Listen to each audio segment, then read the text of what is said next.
बढ़ते आगे, जहां आरएलडी प्रमुख जयंत चौधरी अपने दादा और देश के पूर्व पीएम चौधरी चरण सिंह को भारत रत्न मिलने से काफी खुश हैं। सरकार के ऐलान के बाद उन्होंने कहा कि आज देश के लिए बड़ा दिन है। मैं भावुक हूं। मैं प्रधानमंत्री नरेंद्र मोदी और राष्ट्रपति का आभार व्यक्त करता हूं।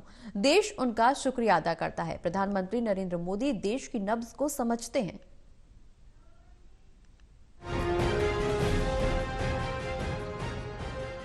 आरएलडी प्रमुख जयंत चौधरी अपने दादा और देश के पूर्व पीएम चौधरी चरण सिंह को भारत रत्न मिलने से काफी खुश हैं।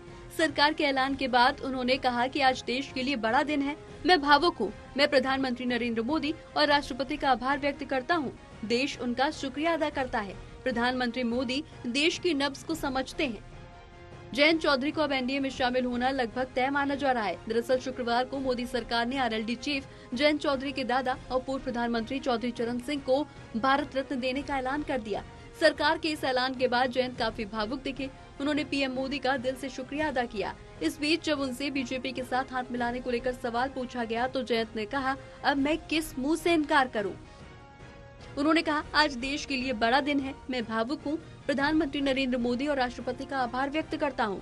देश उनका शुक्रिया अदा करता है। प्रधानमंत्री मोदी देश की नब्ज को समझते हैं। आज हर वर्ग, किसान और मजदूरों का सम्मान किया जा रहा है। ये करने की क्षमता और किसी सरकार में नहीं रही। मुझे आज मेरे पिता अजीत सिंह की याद आ गई। मैं कितनी सीटें लूंगा इस बात पर ध्यान न दें। अब मैं किस मुँह से इनकार करूँ। मैं अपना कुछ डिलीट नहीं करूंगा। जैसी राजनीतिक परिस्थिति रहती है, मैं अपनी बात को आगे रखता हूं। सूत्रों के मुताबिक बीजेपी और आरएलडी में गठबंधन तय हो गया है। आरएलडी 2 लोकसभा सीटों पर चुनाव लड़ेगी। ये 2 सीटें बागपत और बिजनौर होंगी। इसके अलावा जयंत चौधरी की पार्टी आरएलडी को 1 राज्यसभा सीट भी दी जाएगी। दोनों दलों के बीच गठबंधन का ऐलान 2 से 3 दिन में हो जाएगा।